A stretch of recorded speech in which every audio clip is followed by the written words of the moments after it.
We're back. How you guys doing? Welcome to the Seekers Chronicles Paranormal Historians. Got it right tonight. Where history meets where the history meets the paranormal. And we got a great show coming tonight. Um, very great guest. We met him a couple times. He's a very nice guy, and you're gonna like what he has. I know Jenny and Kim does. You know, he's an author, and they read his books, and fangirl's gonna go crazy tonight. Oh, So tonight, Kim will be the fangirl. I don't know. I might be me tonight. Yeah. I think she might beat me tonight. between the I'm two gonna of let her. he's ready for your questions. So we'll see what happens. Okay. I know this weekend we all didn't do much because of the weather. We got dumped snow on us. Even Queens. It's like, we haven't had this much snow in a long time. And it's been in 20 degrees. So we still got plenty of snow out there. So cold. And of course, they didn't shovel to Sunday night over here. So we couldn't do anything. And it was all plowed in, and it was bad. But you deal with it. Hey, I dealt with worse than this. Yes. You know, so it happens. It happens. So Yeah. I didn't have to shovel because I paid maintenance for that, and they shovel for me. Nice. Ooh. You guys had to shovel. Anthony, I do you have shoveled. a skull in the background there? Is that a skull? What is that? Why do you have? What is this? Has You he tell always me. had this in the background? We Yes. talked about this. Have I we? asked you what that was. Is it a deer? I can't. I have no idea. I can't see it. Oh, I I think know. it is. You get a it? deer. I have no idea. Or a sheep, or it's a it's an herbivore. Okay. Sorry. It's an herbivore like me. I don't know if I've ever seen that in your background. That's what Jenny looks like under that skin. That's what I look like. Perfect. Jenny's skull. That's a Jenny skull. Oh my God. Bright and shiny. Overall. No Terrifying. snow, Mary Beth. I feel like all of the United States got snow. Yeah, I think so. Well, I know Ron didn't get snow. He didn't get any snow. No. Arizona. If it snows in Arizona, you know we're going to have a big issue with that. Well, it does You know- snow there sometimes, but Well, not like this. no, not like Yeah. this all over. If I did it not snows yet. in Arizona, that means that hell froze over, Exactly. which seems like it might be doing it soon in this country. But back to the subject of the paranormal and everything else. So, Jenny, do you want to announce We the got guest? fun tonight. Huh? This is going to be so fun tonight. I know. You want to do it, Kim, or you want me to do it? No, you can I do can it, give Jenny. you the Go for honors. it. No, it's all right. I'm excited for our guest because this is right up everybody's alley. So Oh yeah, for sure. Okay. So- Well, I'm gonna go all official tonight. Usually I just do it off the cuff, but tonight I'm actually gonna read. So sorry, I'm having contact problems. Don't mind me. Anyone who wears contact lenses understands. Especially like as the day goes on. Tonight we have Andrew Warburton. Yay! He's an author. He grew up in Bristol, England, and he has a master's in creative writing. He's published poems and short stories, and he lived in Massachusetts for years, which is kind of how we connected with him through our friend Sam Baltruzis. And he now lives in Rhode Island. And tonight we're going to be talking about a couple of his books that Kim and I read. New York Fairies was the first one I read of his. And he also wrote New England Fairies, A History of Little People of the Hills and Forests. And he blogs about fairies on fairiesofnewengland.com. Please welcome Andrew. Which I have that on audio now. nice. New England. Hello. I know you got the Ryan. official. Hello. Welcome. I can't hear you guys.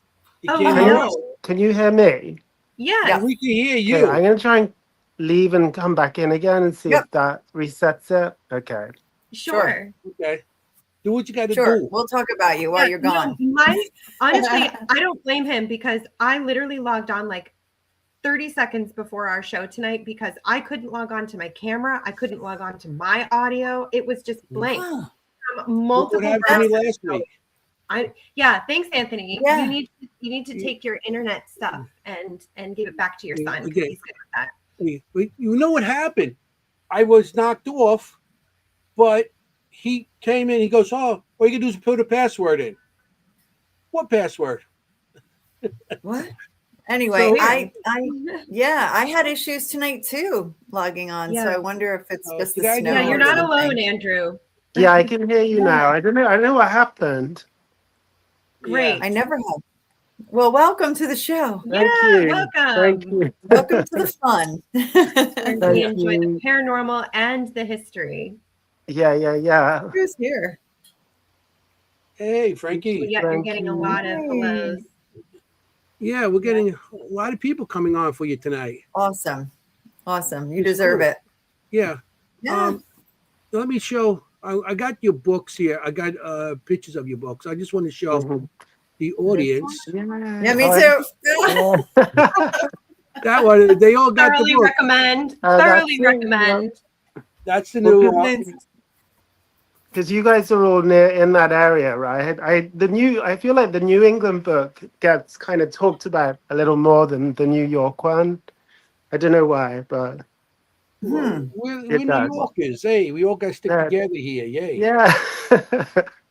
Yeah, but in New York is perfect for Anthony. I mean, you definitely mentioned, we'll get to it, but you mentioned areas where he has definitely been and lives. Well, Same. right. So I think Yeah.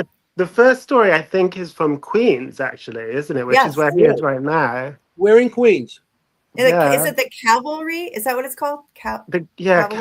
Calvary Cemetery. You must know Calvary Yeah, that's on Queens Cemetery. Boulevard, not too far from you.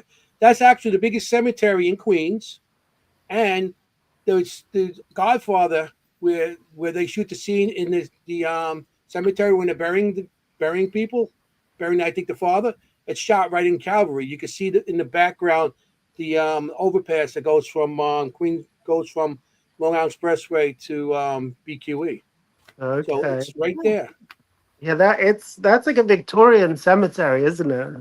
Kind of lots of big above ground tombs and things and statues. Yeah. Yeah. Matter of fact, it's funny because we talked about cemeteries last week on the show. We did. That was our And that's topic. one the cemetery, yeah. Haunted Leads into it cemetery. perfectly. Yeah, well, because I'm in Queens and they don't know. I was, and the audience knows. I grew up around 9 cemeteries as a kid. So, of course, we spent time in the cemetery. Then I found out a fact that Queens has 500 cemeteries in it. Really? What? Yeah.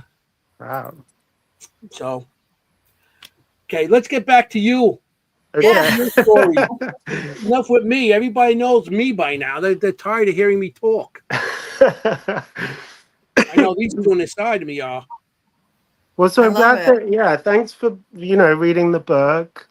I have a new one coming out this year called Fairies of Northern Appalachia. So Ooh. I went down, I drove my car alone down to like Kentucky, West Virginia, and Pennsylvania is a big part of the book because it's Northern Appalachia. But yeah, it's definitely a different flavor of like stories down there than up here, I'd say.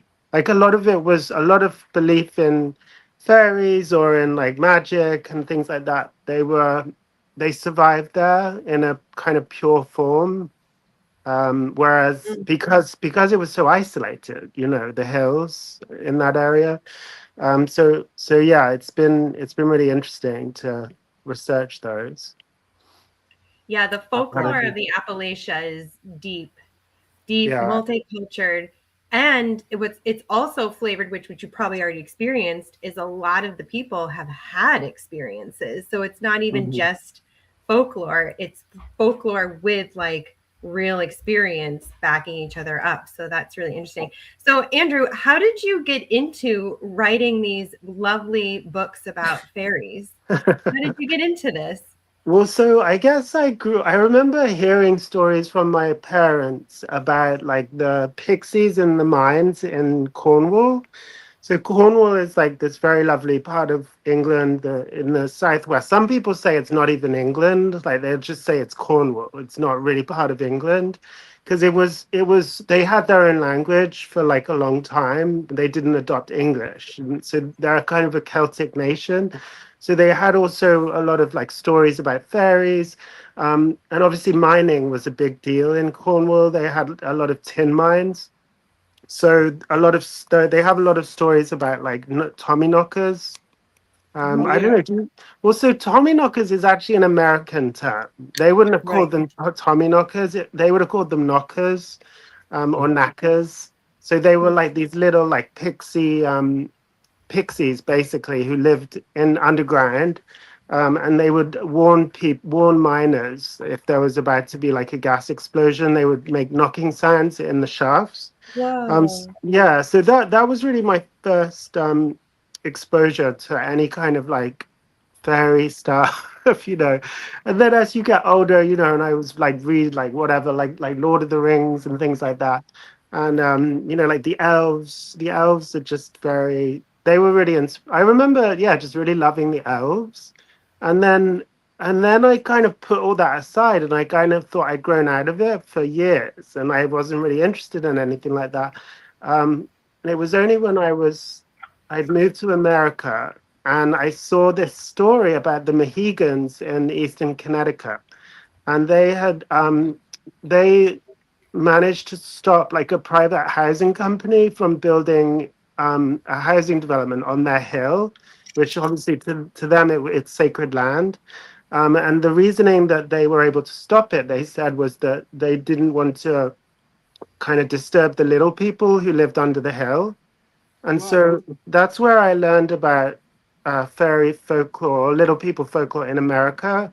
And that's when I Mm. started, you know, obviously it's been around for centuries, but that's when I first started taking an interest in it. And I thought, no one else has sort of written books about this. So I thought I would do it and bring it all to light. And a lot of it has really been forgotten. Mm-hmm. Um, I think with the advent of television and radio, people stopped sharing. Like families used to share with each other in front of the fire, you know, stories, and Yeah. Yeah. they heard more because they weren't listening to the TV. So they heard sounds at night, and then they obviously kind of said that these sounds, like it was the banshee or it was whatever, you know. So yeah, it's been forgotten. So I'm trying to resuscitate it, I suppose. Well, Yeah. I mean, Love it. your New England book. Like I listened to uh, some. Like I said, it's I got it on Audible, yeah, and I Joe started listening to Jameson. some of it, and I thought it was interesting how like the little people, like we call leprechauns, they were because they're little people, they were fairies, and all it was all in the same category. And I did. Do you think it came over with a lot of the Europeans, or because it sounds like Scotland believes in Ireland and all those. You think those tales of they came over with them, and maybe the fairies came over with them, or you think they were here already? Well, you Um, always I think the indigenous little people were here already, but okay. the but That's true. You did mention that. but the uh yeah, definitely like French Canadians brought down lots of stories about little people, lutins or lutin, who would live. They were sort of like gnomes with red caps and long beards, and they would sort of live in a farmer's barn, or they would sometimes even take up home in farmers' houses and like cause chaos, like they break things. And so yeah, definitely French Canadians did. The Cornish again brought the Tommyknocker stories, and also Marblehead, Massachusetts. It's a really Mm-hmm. big place for Cornish folklore. So they brought a lot of stories about pixies. It's kind of interesting. There was one place that I found out about called the Three Sisters. It was in Marblehead in a place. It was these three glacial boulders, and it was in a part of Marblehead that was considered like the outskirts of town, like kind of wilderness at the time. but now it's like pretty much in the middle of the built-up city. But that was a place where apparently the pixies lived. Kind of because it was, because it was considered wild, and these boulders that their pixies, I guess, could hide. So you can still go to the spot, but they actually removed the boulders. But yeah, that's another example of the Cornish bringing over, and then definitely the Scots Irish who came to Appalachia. They brought a lot of belief in fairies. It kind of changed. It didn't stay quite the same. And then the other one is the Pennsylvania Dutch. They brought a lot of belief and superstitions over as well. But often you find in America that when the immigrants come over, they believed in fairies, but then quite quickly it changes, and what they would have said was fairies, they now call them ghosts or witches, because for some reason Americans just really believed in witches and ghosts way more than fairies. I That's guess true. that probably makes sense to you. Yeah, the Tommyknockers in the mines, they feel are spirits, and that's how I know Tommyknockers. I heard the expression that they're in the mine and they do knock when there's going to be a collapse or something like that, or with their. And now you're saying they're fairies, so you know Well, that's that's that's the first interesting. time I'm hearing that, which is a Oh, cool okay. fact. Well, it's interesting you say that it's ghosts, because back in Cornwall there were two theories. There was one that they were pixies, and another one was that they were the souls of Jewish people who'd been forced into the mines when the Romans came over, and then they Yeah. died, and then they were the ones causing these knock-ins. In America, the ghost theory sort of predominated, and it was, but there is still plenty of evidence. The Cornish Americans in Pennsylvania, like the Schuylkill Valley, in the bituminous mines, they did think the Tommyknockers were like little elves. So there were some stories about elves and fairies That's in the right. mines. Well, I Yeah, just but wanted there's to still- say that, like, so when I got the book, obviously, and I read the book, loved it, and actually, I think as like an American, I actually thought I was going to be reading about like the fairies, like Yeah. the bright, shining, like because in our culture, especially in like Disney, they've completely changed this Tinkerbell. whole idea of even Yeah. pixies, right? So I really, and nowadays in our like paranormal investigating, we'll often say like if it's an odd shaped orb or different colored orb, we might call it a fairy presence or a fae. And so I thought I was getting into something like that, but I got something even better, because I want to commend you, Andrew, on your depth of going into these stories, because I know, because I enjoy the history of all of this too, and I know how hard it is to get evidence of stories or like events that may or may not have happened, or like they did happen. Yeah. So actually, as I was reading this, I was just like, this is incredible. So you go into not only the folklore, and it's not just like hairy fairy, everything is amazing. You talk about hobgoblins, goblins, like not gnomes, like Imps. not just imps. Yeah. And imps. But then you're coming back to the actual stories in the newspapers, the records, and my little heart could not have reading. Yeah. There is the finding out the primary sources is kind of hard, because like with Tommyknockers, there was a point where I'd given up. I was like, I guess I'm talking about Northern Appalachia now, but for that book, I thought that maybe it's just people say that people believed in Tommyknockers, but they never really did. But actually, and I'd almost given up on finding the evidence, but then I did find the original stories. But so they definitely did.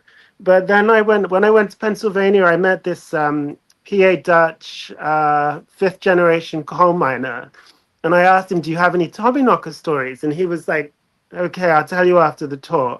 And then when I spoke to him, he was like, "Oh, we don't believe in all that bullshit." He was he was like he was like, my grandfather never believed in all that bullshit. It was like some people did, but they just told those stories to scare people on the outside. So Oh my goodness. That sounds like I'm embarrassed to say, as a Dutch person, that sounds like a Dutch person. Are It's you very strange. are you Dutch or Yeah. Pennsylvania Dutch? No, Pennsylvania, I'm oh, Dutch from Oh, okay. Amsterdam. Yeah. Oh, Yeah. okay. Very Yeah. cool. She's our Yeah. dumb. Yeah. So And I'm Irish, and I actually learned from your book Okay. that legend has, I didn't know this actually, that wearing green was actually a sign was actually not a good association of, was associated with bad luck or death. Yeah. Yeah, that changed, didn't it? Like in Ireland in the 19th century, they wouldn't have worn green because it had a bad kind of a bad, what's the word, like a bad juju. association. Yeah. It's Bad association. Yeah. Wow. So, Oh, more than that. because Okay. it was also associated with the fairies. Like fairies would always wear green. So, but now, yeah, it's like Irish pride, isn't it? It's Yeah. Mhm. and I wonder Oh, if yeah. it's probably has that gone back over the Atlantic. I've never been to Ireland except the airport, so I don't know if the wearing green has gone back over the Atlantic. Yeah, trying I to don't know. think it It's of in might their, be American it's in thing. their flag, isn't it? American football thing. uniforms. Like, what does Ireland? Yeah, it did. I'm trying to think of the World Cup. I'm thinking Yeah. of uniforms, right? Like in Ireland, I think Well, there's they wear green it. in their They uniform. wear it. I mean, it's in their flag. It's in their national flag, Yeah. isn't it? Yeah, it Yeah, I is. guess they Yeah. would technically represent it. I don't know. It's a great They would question. use it for sure. Yeah. But that's one thing I feel like it's kind of a stereotype. Oh, fairies wear green, but it's actually true. So it's not just a stereotype. Some My of them cousin are. was in Ireland, and when he came back home, I'm like, because that's one place I wouldn't mind going. Ireland and Yeah. Scotland, those places. Plus, for investigating, I would love to see those castles. But my cousin went there, and I'm like, can you? How was Ireland? How do you guys? He goes, I describe it in one word: green. He goes, Oh yeah. everywhere is grass, trees.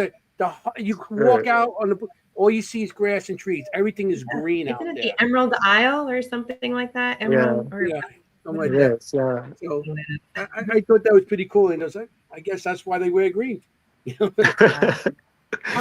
Someone pointed out that Stephen King has a book named The Tommyknockers. Have you read it? Yeah, I haven't. Maybe I should have watched the movie. Yeah. There's a movie of it too. Is it good? Yeah.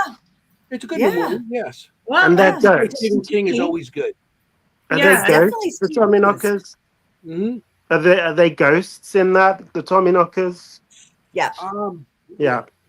Yeah. Oh, I mean, I don't know in Stephen King book, but I know that, even in the like paranormal shows like Ghost Mine, they had Tommyknockers that were spirits. Mm. Yeah, I think that's more common here.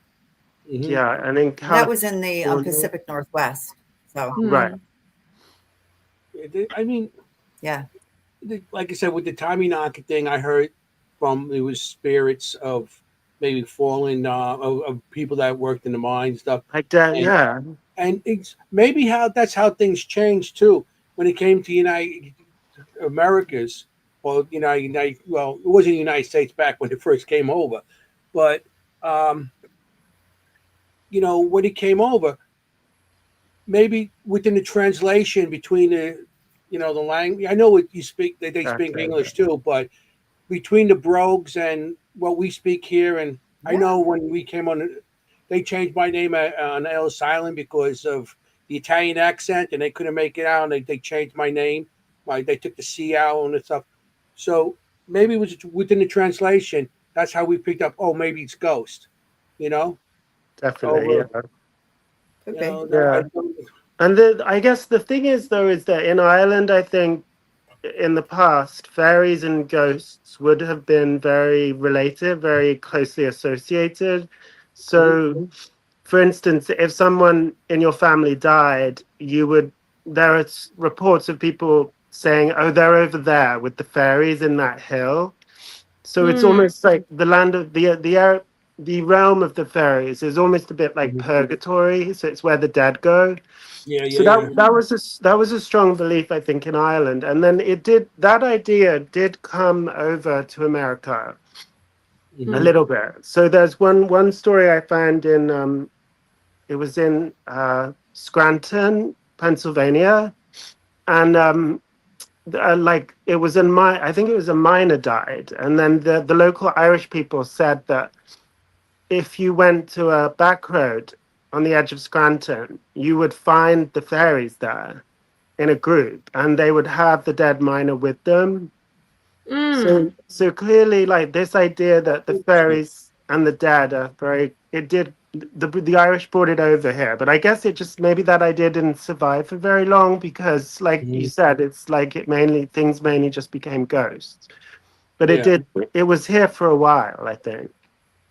That's interesting. Yeah, and it is. I find it very much associated, like when we call something fairy-like, it's very closely related to the land. And you mentioned that a bunch of Right. times in the book. A lot of these tales are talked about with the land, whether it's like the amphitheater, that was cool, and or rock groups. And then, well, like nowadays we just call it either gnomes. But I remember being in Maine. I'm actually from Massachusetts. I don't know where in Massachusetts you live, but I'm actually from Massachusetts and have gone up to Bar Harbor in Maine. And there's so much moss on the ground, and we would call them fairy hills or like fairy knolls. And we would make like these little like fairy huts inside these knolls and stuff like that. But there's another fairy place that I don't know if you've heard of in New Jersey called the Fairy Cave. I don't know if you've heard of the Fairy Cave. Yeah, someone when I was at the it was when I was at the Hollow actually with you guys that someone came up to me and told me about that. But I don't know what the backstory is. But yeah, I need to go. And I was with Sam Baltrusis, and I was like, should we go? He was like, oh, it's a little far, so another time. But yeah, what's the story with the Fairy Cave? Yeah, it's in such an interesting area. I actually did a Ghost History Medium episode there where I go and I mediumistically read it and then do the history and stories on it. It's got a fascinating legend with it. So it's this old cave that they've actually found like prehistoric animal bones in there, like giant beaver bones and teeth in the area. But it's by a swamp, which is another association with the fairies and the lights and stuff like that.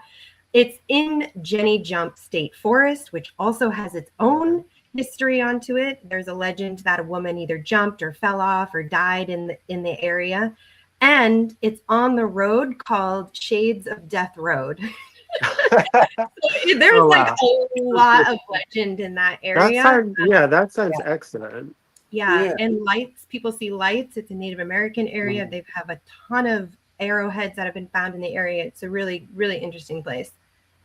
I have to go, and I could make it into a blog because for things that I didn't get to put in my book, I can always put it on my website. Yeah, right. Maybe you and Kim go someday. You, Kim, and Sam. Yeah, it's very easy to access. Is it? And it's New Jersey. And you guys are in New Jersey, right? Yeah, New Jersey. Yeah. New Jersey. I thought you were. New York. New York. Yeah. So that's interesting. Yeah, maybe you guys can make a field trip out of it. A day trip. I wonder why it's called that whole area is amazing. Is it? Yeah, it really is.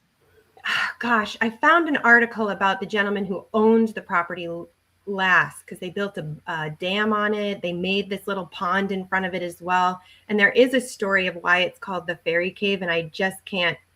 Jenny Jump traumatized me as a child. I know, right? Everyone. It is wild there. Yeah, yeah, that's funny. What is it? What's the story of Jenny Jump then? Did she kill herself? Jenny, do you know the story or the legend? I want to hear it. No, I don't know. I'm not from New Jersey. Oh, well, okay. I mean, neither am I, but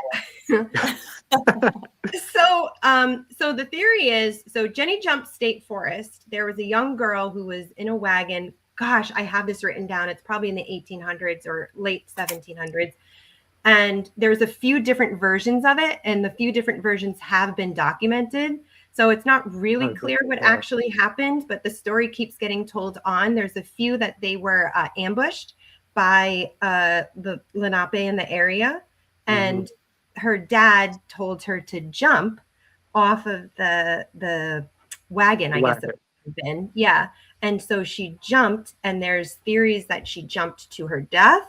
there's theories that she didn't jump to her death, but that was like the saying that was like, oh, Jenny jump, you know what I Jenny mean? jump. Like, yeah. So that's how it kind of started. And or bandits, that's another way I've heard it told, is that there's bandits that came to the wagon, and her dad said, Jenny jump. And Yeah. yeah, I can send you that stuff. I have it somewhere in my archive. Yeah. Has anyone tried to like communicate with Jenny at that place, or? What did I do there? So I went there and I actually met a Native American there, and he was considered the guardian of the cave. And I actually saw in my mind a very old, very ancient, prehistoric Native Americans there, but he was more recent. Anyway, and he was basically just a guardian of the space, kind of like how I guess some fairies would be guardian, but to me, but anyway, there was a light that showed up over the lake, the pond, and many people say that they see a light over the pond, which is another very common thing in New Jersey too, especially like northern New Jersey. Have I communicated? No, I did not communicate with Jenny. We could try, but I don't see. Here's the thing: it's like I don't even know if she died there. Like that's the thing too. Is like we don't really know if it's true or not. It's legend, yeah. That's interesting. You Right. said Native American was guarding the cave after Andrew said that that tribe that had the fairies that lived underground, they were called. So it is a Native American type of legend going back. So that's interesting that you said there was a Native American guarding the cave with the fairies. It definitely, yeah. There's a lot. There are like indigenous stories about little people. I think all over the United States, the different nations and tribes. And I don't know. Some like English and American folklorists have tried to say, oh well, it must have been us. We must have taught it to them. You know, these stories like the Jesuits came over and was like maybe taught it, but it just seems unlikely because their stories are so like full and just so and in many ways really quite different to our stories about fairies. They're similar, but like there's enough that's very strongly different that it seems to be its own tradition for sure. Yeah, but That's Yeah, like puckwudgies, right? like Those are Native American small trickster. I think Native Americans associate to a lot of these fae because before the Europeans came over and started doing all their violence and doing their stuff, I think they were more into the nature of the land. That's why they associate with it. Because I know there's things with Bigfoot that they associated with and different fays, and so maybe yeah, I after they guess came over, the Europeans came over. Maybe that these things say, "Hey, they're too violent," and they went underground, or they just started hiding from us. As a right. nation. Yeah, there's one that came up in a talk I gave once with, and I had kind of a little interaction with a member in the audience, because when you look at indigenous Native American stories about little people, the little people they're often quite friendly. I'd say they can be dangerous, but they often help members of the tribe, whether like little children who get lost in the woods, or hunters in the woods, things like that. But then when kind of European Americans or Americans of European descent, when we experience little people that we call things like puckwudgies, they're often very threatening. And they're covered in hair, they have glowing red eyes. And so I was sort of questioning, like, well, why did the original people who told these stories and experience these beings as friendly? But then when we start experiencing these beings, why do we experience them as kind of scary? So the woman sort of, I think she pointed out that, well, perhaps it's the indigenous nations were, they grow up, they're very used to the land. They know the land. The idea that other beings might be living in the land isn't scary to them. Whereas for us, somewhere like the Freetown State Forest, you know, the Bridgewater Triangle whole area. Right. Yes. It's a big forest, and the idea that something might be living in there, we sort of automatically think, well, it can't be good, because why Right. would it be living in this dark, scary place? But Yeah, I completely agree. I completely agree. We came to an unknown land. We're basically the non-indigenous people. We came to this land and we don't know it. So yeah, I would definitely imagine that we would come in and have more fear-based yeah, stories and interpretations. Yeah, I agree. Yeah. exactly. Yeah. And maybe they can come to us scary and because they don't trust us and they're trying to protect themselves. That too, yeah, for sure. That's why we scared. Maybe that's why they come out to us because they're not used to us and just get away from us and they're going to do everything to scare us. As a paranormal investigator, we do that with spirits. We find spirits that try to get you out of the location and show themselves as something scary to you and everything, or Mm, tell you get out or whatever. But I feel that these creatures or whatever they want to be called, um, just are scared of us because I know our nature is to. If we discover these things, what are we going to do? We're going to catch them, and we're going to do autopsies on them to see what they're made of. So maybe right, Right. I mean, I think they're scared of. That's why they come to us as a scary kind of creature, right. and maybe Native Americans too associate with them. We don't know. Yeah, I think that there are friendly fairies that people have experiences with in the modern day, and but a lot of it is experienced as, you know, lights, like Kim, you mentioned floating in the forest and things like that, or like little humanoids with wings surrounded by light. Um, People have had encounters with these beings in that, even in their bedroom, but also out in the woods. So there is, yeah, it's something interesting about the fact that the good experiences people have with fairies now seems to be that with small ones that are not threatening. Hmm. Whereas in the past, you could have good experiences with fairies that were tall, you know, and beautiful. What does Adam say? That makes me think of them lights that are seen here in Texas at a Hmm. place called Martha out in the desert. Oh, Oh, cool. I didn't know that. Hmm. It's But, everywhere, which is really Adam's from interesting. Like, Texas. not every legend is everywhere, but there are a few. To me, like growing up, I always had a negative association, like chaos and bad things. Like I associated fairies with banshees, with hmm, changelings, with things like that, like terrifying things, you know. And then yeah. Disney came along, right? And it was like, oh, not so bad, right? Like all fancy. But like growing up, my parents would talk about them as negative, you know, really Yeah. more not necessarily scary, but chaotic. Like, you know, you don't want that in your life, kind of Yeah. thing. I guess it Oh, like depends, you know, where you're brownies? from. What's that? Yeah. Eh, Like, and Andrew, do you feel not like good. that these things originate with explanations, right? We always, right? Like in Mhm. Appalachia, everywhere, in Europe, in the Yeah. United States, we have stories that explain things, right? Yes. Like, Yeah. like the changeling is a really good example, We should right? talk. Like, Yeah, we should talk about changelings. yeah. I Let's mean, do there's it. that really powerful scene in the book Outlander, right? Where It's she your show. Yeah. realizes that, you know, the baby's been left. Well, I didn't know that. What's that scene? I know it's set in Scotland, isn't it? But what happens there? Yes, She. it is.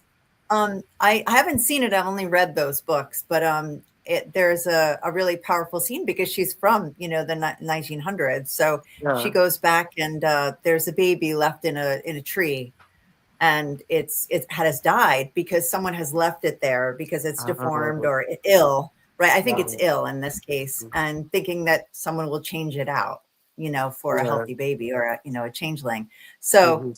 and as a nurse, as a combat nurse, she's devastated, you know, kind of thing, knowing modern medicine, you know, sort Hmm. of thing. But, you know, a long time ago, we didn't know anything, right? So, Yeah. Yeah. Well, And that still goes on yeah. in changeling. some countries anyway. What's that? That still goes on in some countries.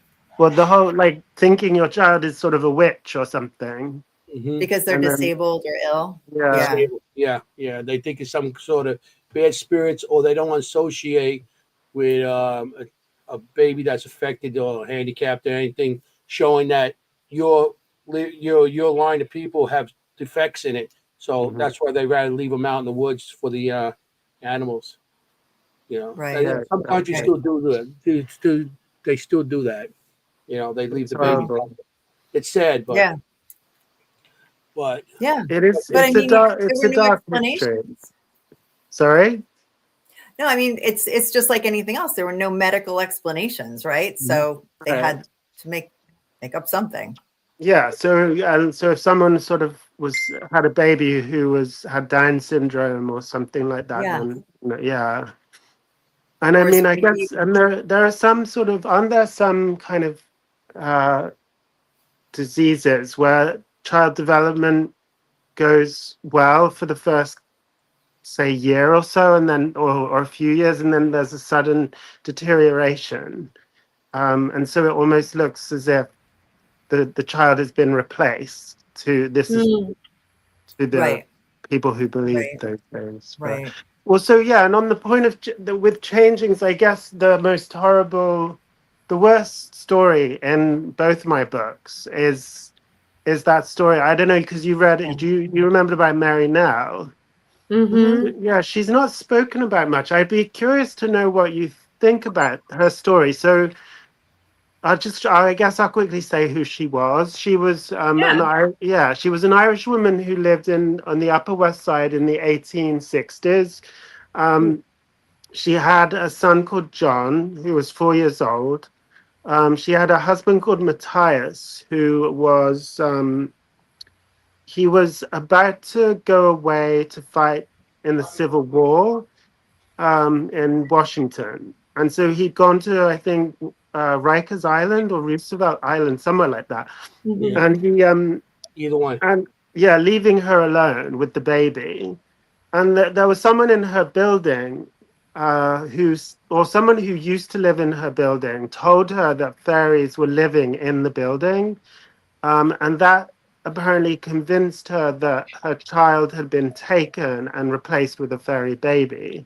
So she kind of fell back on the old ideas from Ireland about what you do to to bring your child back, which is you use iron because iron is effective against all supernatural Right. beings, including fairies. But if you heat the iron, like she got a spade, an iron spade, she heated it, and she placed John onto the heated spade, and then like inflicted such bad injuries that he died sort of about a week later. So Mm. yeah, it's a really, really tragic story, and we don't know what was going through her mind. She was probably mentally ill, I would have thought. Just because, it's one thing to believe. I think I kind of wrote about this in my blog.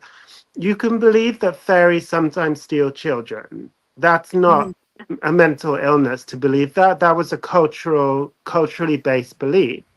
But Yeah. Mhm. to believe that the fairies have actually stolen your child and replaced him, and that your child is a fairy, that's when it kind of goes over into delusion, right?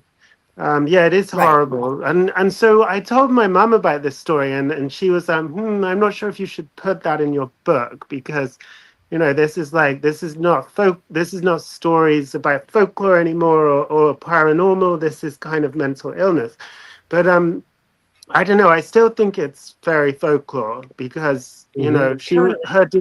her delusion was based on fairy folklore, and Yeah, she'd her been belief was that's where she believed, and she probably brought up that a child can be changed, you know, right. into a fairy, and by her belief like that, she put the baby through this, she killed the baby pretty much. So Mhm. it's same thing like the witch trials. You have that belief, the religious belief, Yes, and the whole mob goes against them and they burn them. So it's kind of on that same Right. thing. it is. You got to Yeah. believe. You got to go with your belief. Not that the people that burned the witches were all sick in the head. They just had a weird belief in something, and that's what they were taught through the years. So in this case, the woman had that belief. It doesn't make it right. Mhm. You know, I seen Jenny's face when she said what she did to her. And Yeah. I feel the same way. And I know Kim, when it comes to children, we're very, you know, we're very Yeah. sensitive. But Right. so it was her belief, and that's the way she was brought up, which is back then the right way to be brought up. Nowadays, you think of that and like how horrible. So I think it was good that you actually put in the book and Mhm. showed a way of somebody would believe back then. You know, that was Yeah. good. Yeah, I think it was very pertinent. Yeah. And it is a great question, Andrew. This line of folklore Mm, and truth, Yeah. because folklore begins somewhere from right. something, from some belief. And I mean, ghosts and spirits could be considered stories in folklore, but like we've all experienced things that we can't explain. Mhm. So, we've Mhm. all seen lights that we can't explain. And, I don't know if you've heard in the Appalachia, the whistle in the woods, a lot of people Yeah. report. I mean, I've heard in the middle of the night, sorry, middle of the Mhm. night, out in the woods at dusk, miles from people, I heard whistling. I have Yeah. no explanation. This was not a place somebody would be camping out in the woods, but I mean, it was a flat out tune in the woods. So, like, I know that there's stuff. So, I mean, I don't know. It's hard to say. Did she see fairies? Maybe she did. Maybe they did do Mhm. something to the baby. I don't think they caused a congenital disorder from birth, but Right. I don't know. There was no Right. comment in the newspapers about the baby being, having any condition or anything. So I think the baby was normal. Oh, then Yeah. yeah, Or I shouldn't yeah. say Well, normal. That's not a very nice then word, that is might it? be I different. know what you Uh, mean. Yeah, like just Right. typical. But yeah, I mean, Yeah, and it, it's it hard. could It's be hard to put yourself in that frame of mind. But Yeah. yeah, it's Yeah. another world, isn't it? It's really sort of a pre-modern world where people really believe those things. It's a yeah, real, it's an, yeah, it's you might call it a survival of a prior time. That, and it just popping up in New York City. But it's not the only. It's Mm, not really the only example of this type of strong belief in fairies in a modern American city because Mhm. there's the one in Scranton where they thought that the fairies could be seen on the outskirts of Scranton. And then there's also a case of a man in Pittsburgh, this man called James Devoy, who was also an Irishman. And it was like 1889 or something.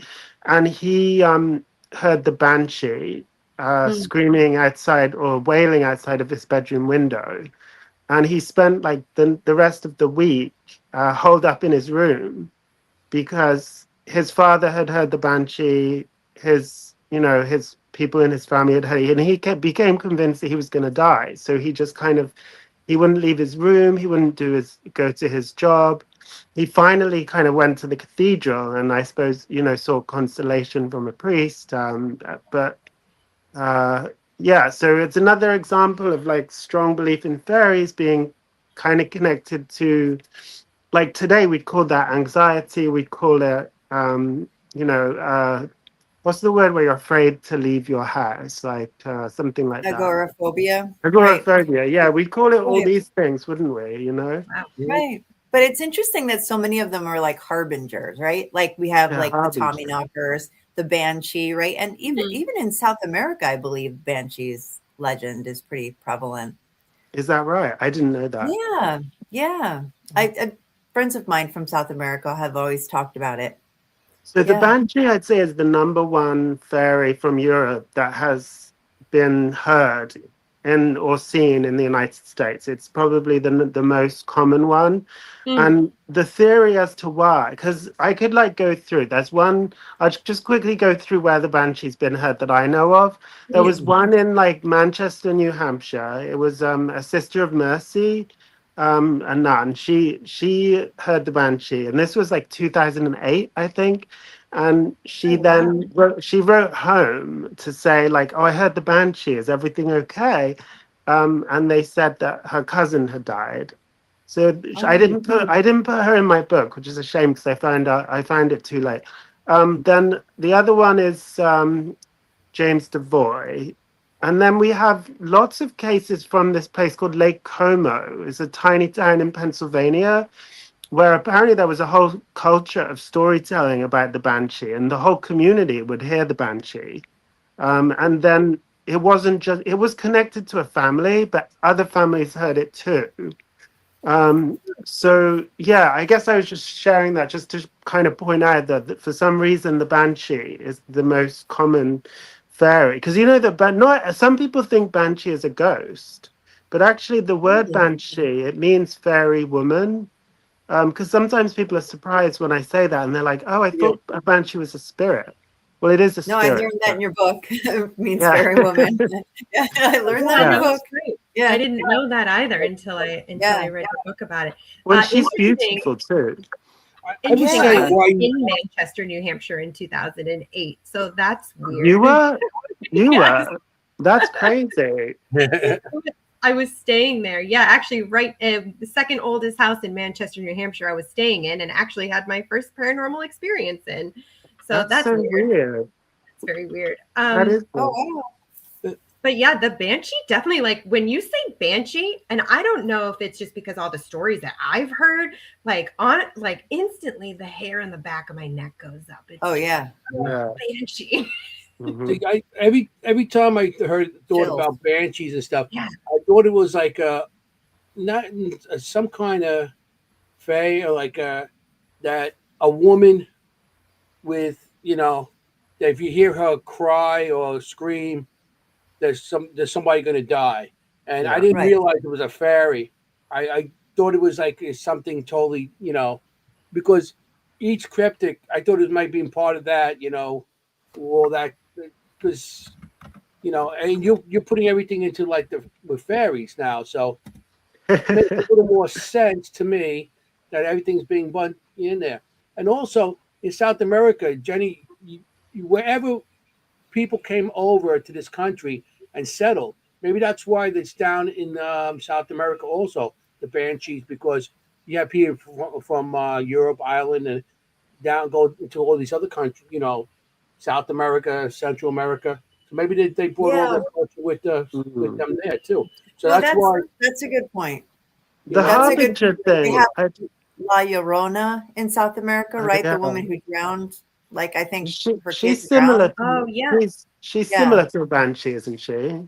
isn't she? Yeah. Yeah. And I wonder if that sort of evolved, like some of my friends that were in, South America. oh, we got a that special sort guest of coming thing on like as of now. Excuse me, Jenny. We have a We have a surprise special for you. guest come on.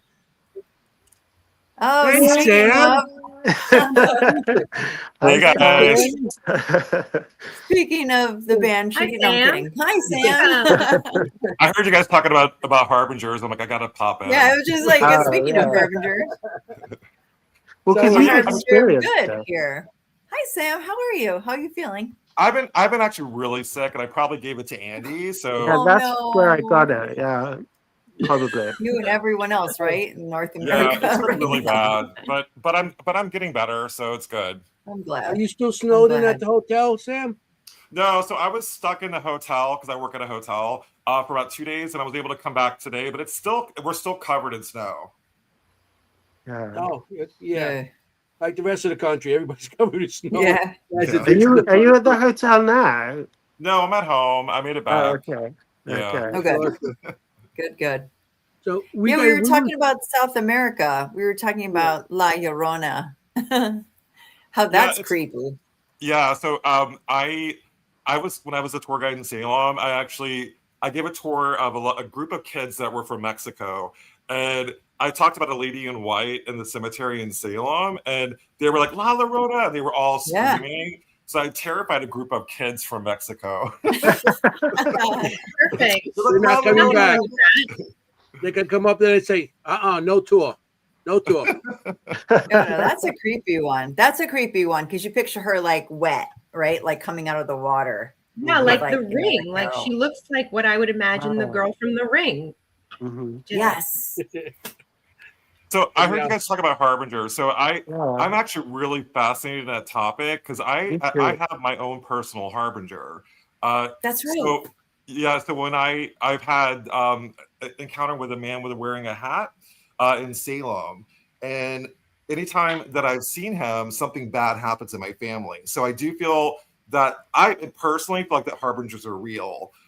However, the banshee, you were talking about banshees earlier, right? Yeah. So Yeah. I feel like Boston has examples of banshees as well. Did you put that in your book, Andy? I did. Yeah. Yeah, there's one in the Boston Common. And speaking of Boston, actually, Andy and I go way back to my early days of writing books.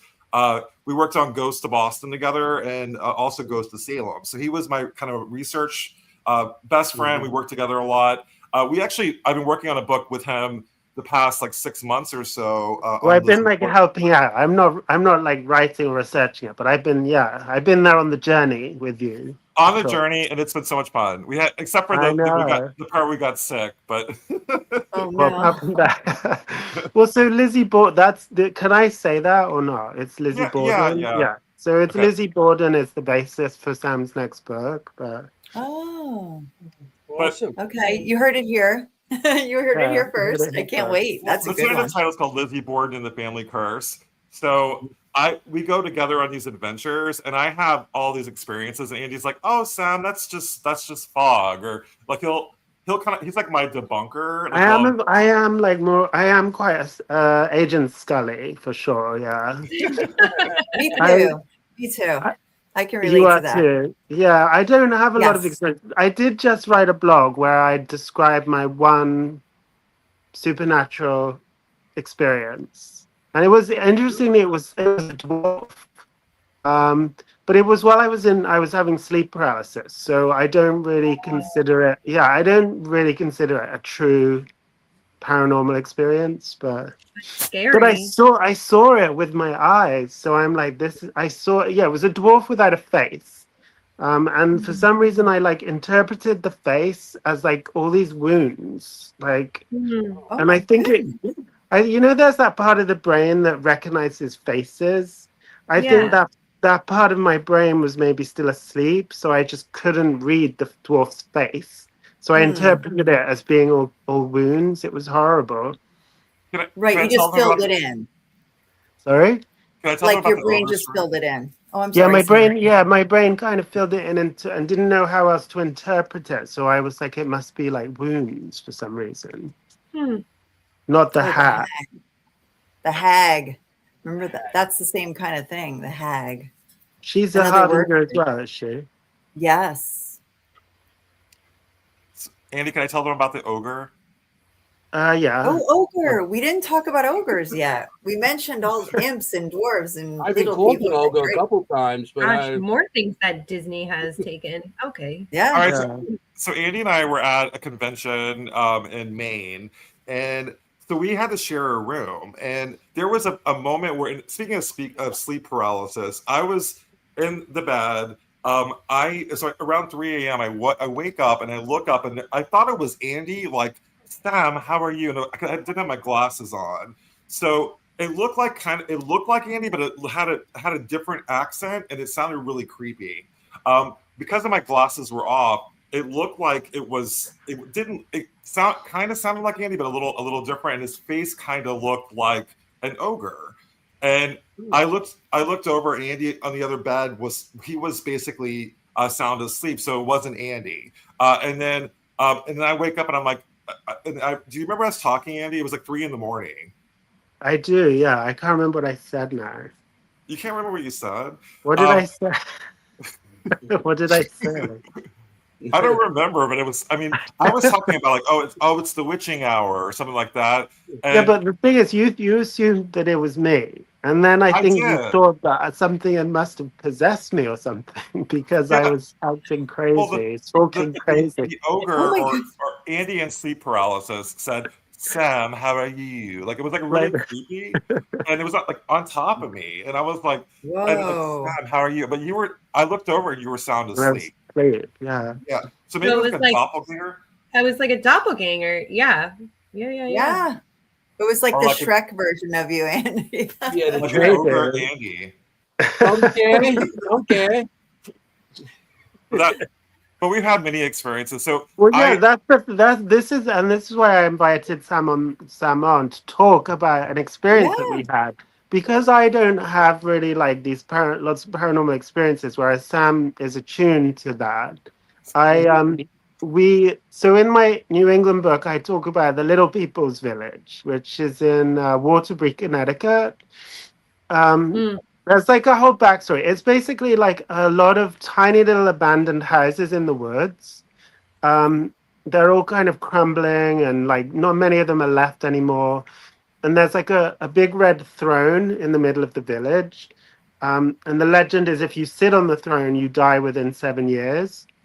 Um, but the story is that the reason there was a man called William Lannon, and he built these homes for the fairies that lived in the woods because they asked him to.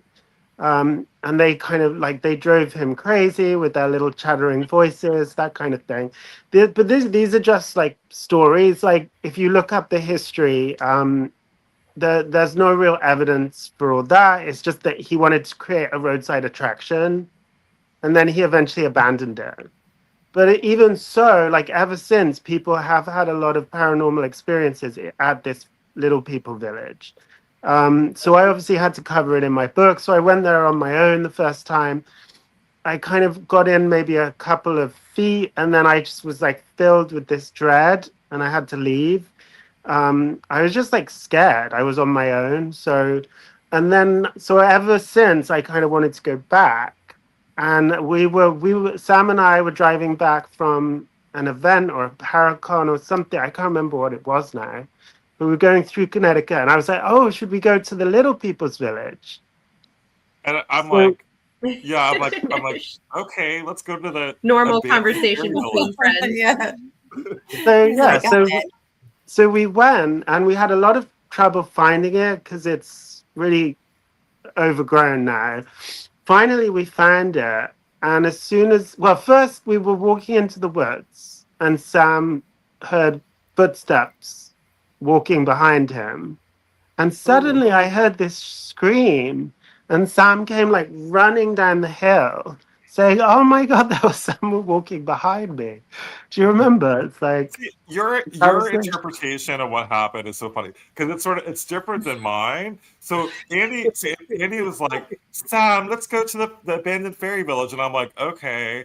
And I'm going because I wanted to support him because he like the lot. Weren't you scared the first time you went, Andy? yeah, I couldn't go in on my own. There is a really bad energy there. And so Really? I wanted to Mm. validate him. You know, I'm like, you know what, I'll go. You know, I've been through a lot, so I can go to really scary things, including an abandoned fairy village in the middle of the woods. I don't really believe in fairies, so I didn't really think anything of it. So we're walking, and then we were definitely not alone. There was something else in there. Yes, I did scream. Andy was trying to scare me the whole time, though. I Right? love Yeah, it. that's true. I was. He was like, Sam, there's a one behind you, Sam. And I'm like, So now it's Andy, story B and story A. Okay. Oh my Yeah, God. true. I and love then it. but then so there was like we finally found it. So after like going through the woods, finding it, and I was scared because it was tick season too. So we could have gotten a tick. Yeah. We could have got had briars, like whatever. There was all sorts of things that could have happened to us. So we get there. Oh, and Andy goes, oh, and by the way, there's a throne that if you sit on the throne, you're going to die in 7 years. And I'm like, Oh, by the way. by the way, I mean, I this would never. You don't have to sit on it.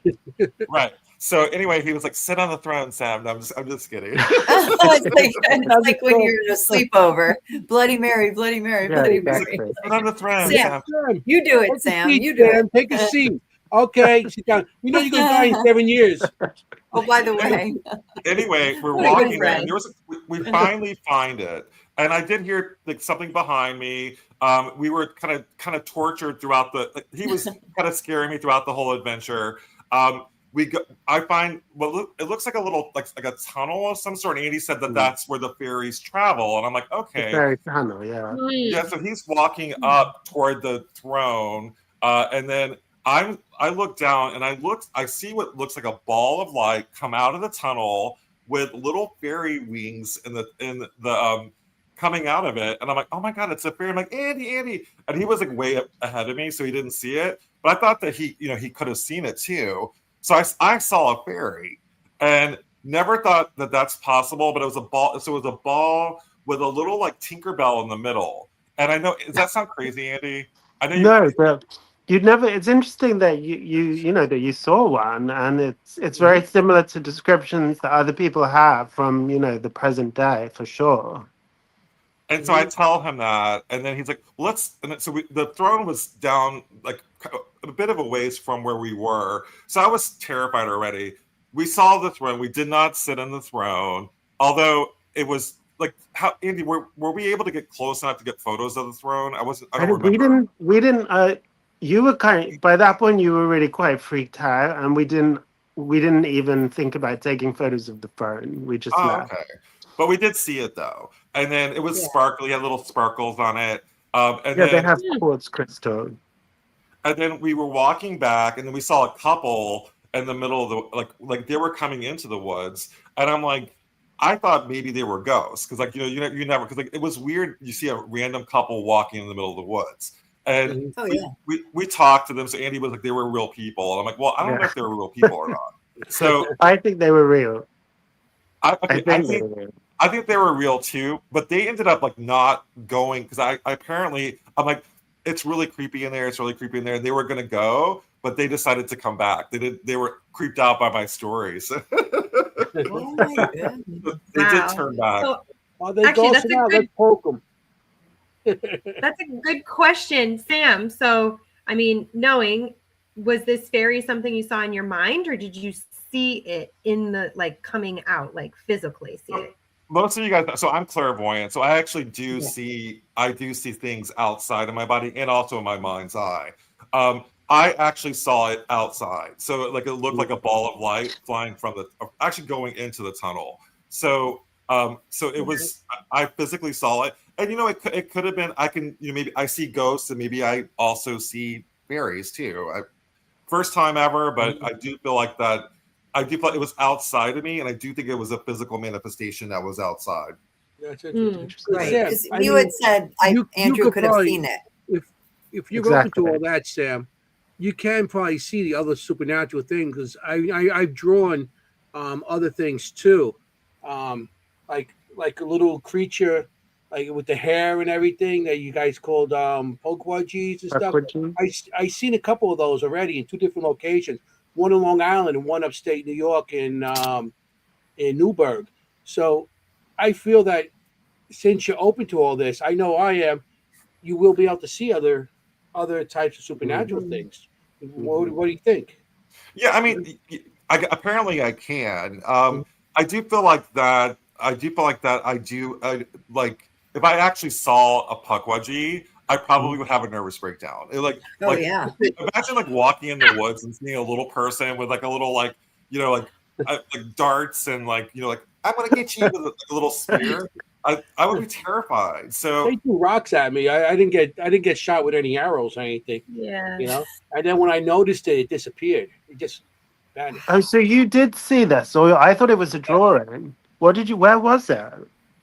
One I seen had, it looked like it was like some kind of, his eyes were bulging out a little bit, and the eyes were red, and he was like a black figure, but he was more in the shadows. And I seen it up in Newburgh.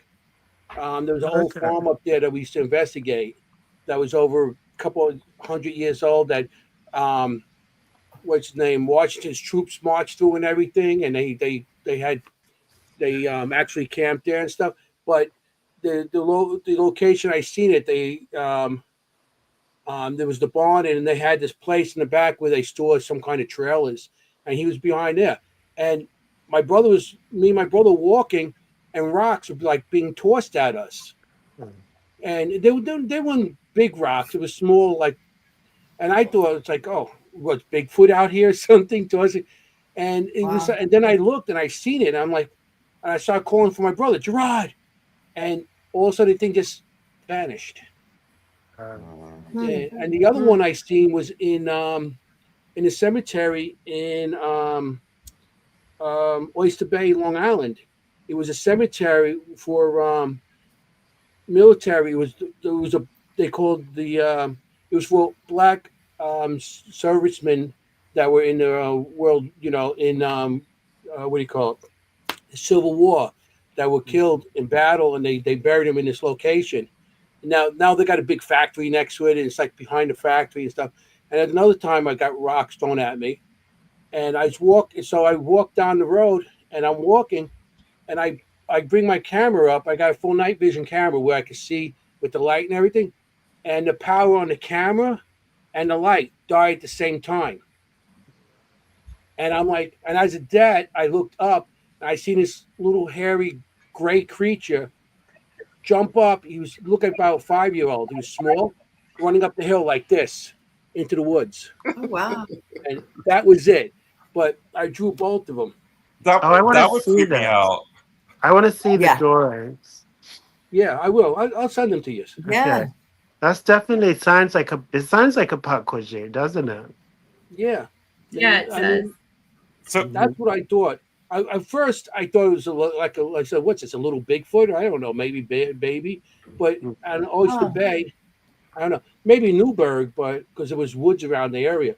But in Oyster Bay, it was a cemetery and a big factory, and it wasn't much forest for anything to live in. So that's why I was more, I didn't know what it was at first. And it's funny because I'm telling everybody, take pictures. And by the time everybody took pictures, the thing was already gone.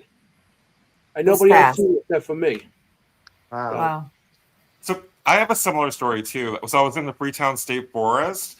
However, if I saw a little imp, I probably would freak out. But I was with James Anito and his son Caleb, and we were walking to do research for one of my books, and walking in, and then we started seeing what looked like locusts swarming and kind of like firebombing us as we're walking down this path.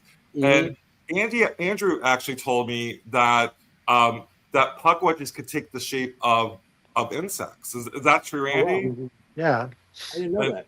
And so I'm like, maybe, Oh, wow. maybe I had a puckwudgie sighting without knowing it, because it was really freaky, and they were not just your average size bugs. Yeah. They were like huge, and they were kind of like firebombing us as we were walking in, almost like stay off this land kind of thing. Right. Well, that's that. We were talking earlier about the negative experience. How pakwaji's are experienced quite negatively often by us, rather than like the Wampanoag or whatever.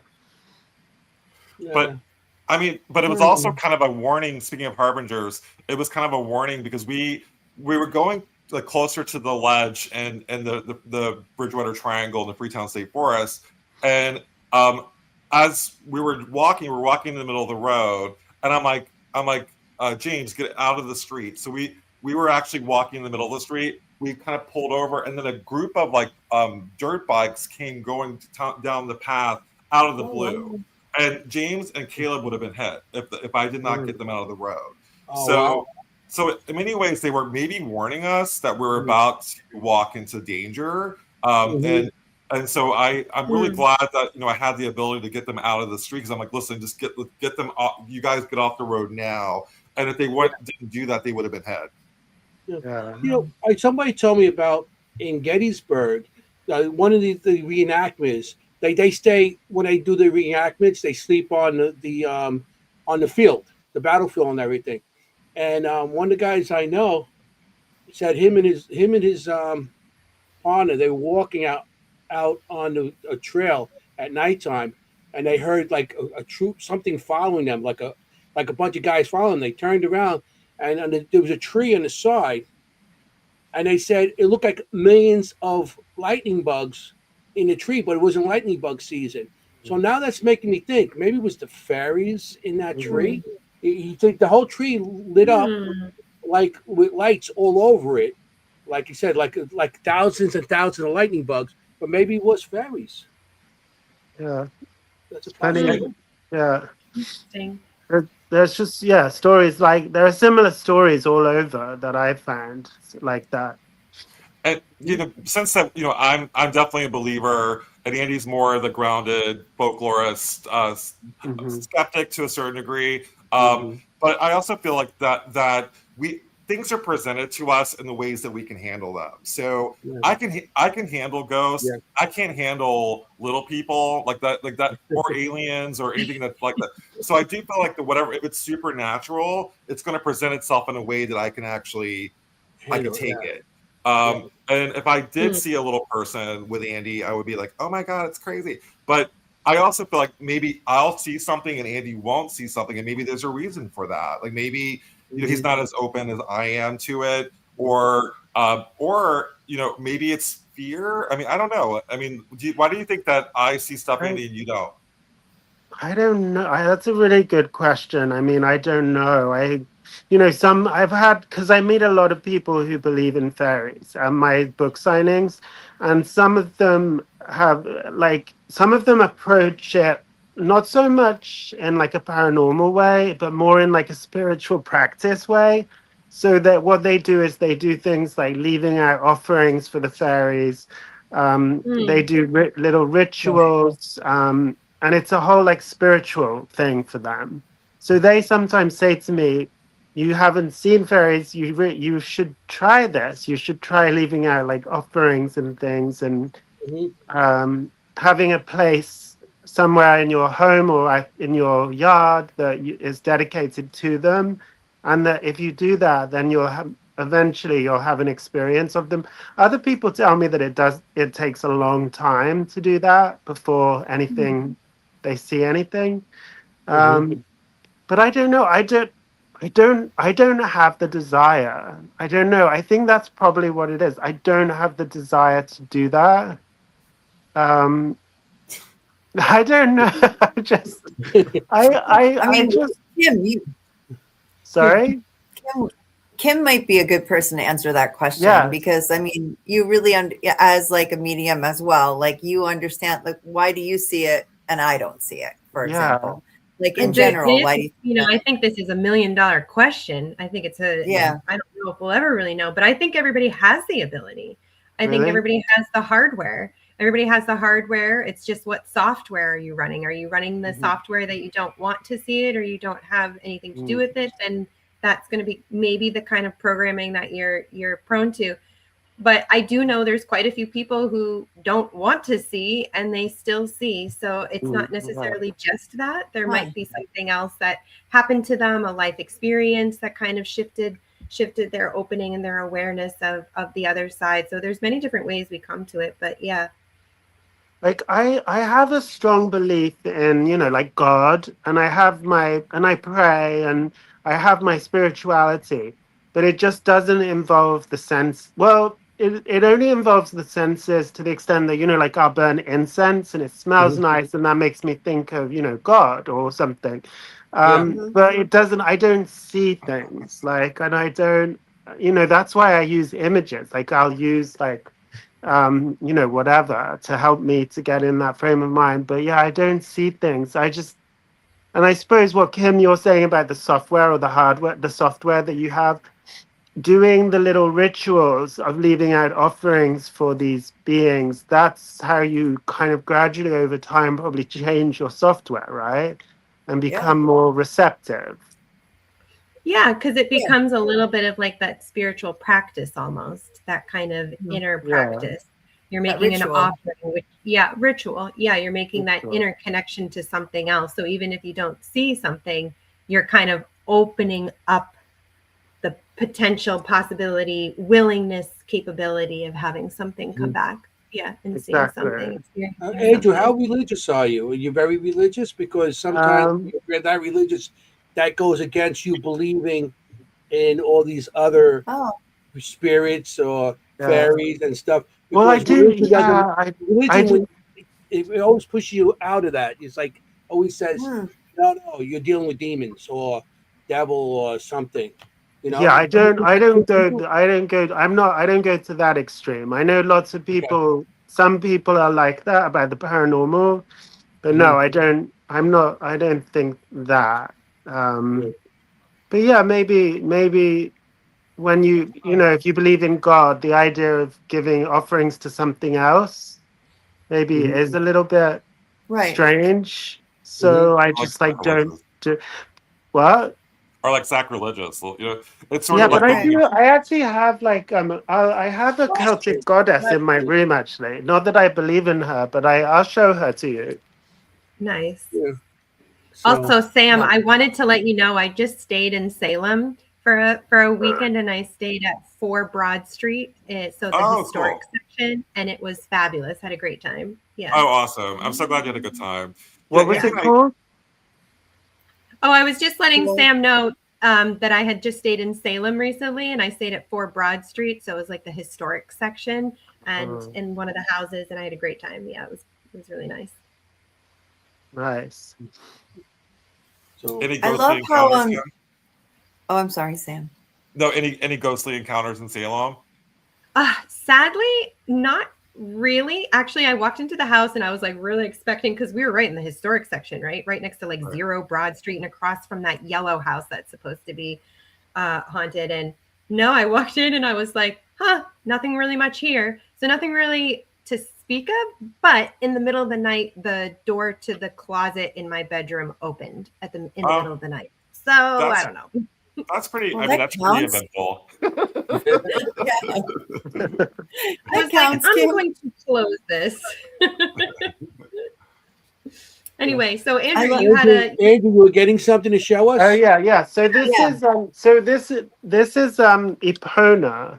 So she's Yes. like have you heard of Epona? Oh Yeah. God, she is. I am her. Yeah. So she's like she's kind of associated with fairies in a way because there's a story from Welsh mythology about Rhiannon. Um Right. and people often say that Rhiannon was a fairy. And one reason we kind of know she was a fairy is because she's riding her horse, and she's riding it kind of slowly. But the human hero tries to catch up with her by riding his horse, and as far as he rides it as fast as he can, but he can never catch up with her, even though she's kind of like trotting along. So she's kind of from the other world. So the Rhiannon is often associated with Epona. So I guess I see her as kind of like a fairy. And then the other one I have here is this is Dea Nutrix. So she's holding like 2 babies. It's like she was a Roman goddess from. Both of these goddesses were from Roman Britain, and I guess you'd call her. Some people call her like a small god, which is another name for fairies, like small gods. So yeah, I'm not like the kind of religious person who's like I hate all these other like religions, you know. You're open to other religions. Yeah, Interesting, Andrew. yeah. I hadn't really thought about this, but isn't Rhiannon and Epona, aren't they associated with the color green? Yeah, probably. Is that right? I don't remember. I think one of them is, and I know you were just mentioning but earlier that the color green is historically associated with fairies. So Yeah, she probably Rhiannon was probably wearing green. Probably, I'll have to look. Are there any fae known for wearing red? That's an interesting question because yes, red is the other color. It's often green, red, or white. Those are the, I suppose, 3 fairy kind of colors. Yeah. Red. I didn't know that. Yeah, I don't know why red. the imps, right? The imps tend to wear Imps, red, yeah. right? I feel like that's coming from somewhere in the back of my brain. In New York Wait a minute, Fairy. look. Yeah, it's in the book. Oh, did I mention that? I don't remember. I think so. I That could sounds be familiar to remembering me, it too. wrong.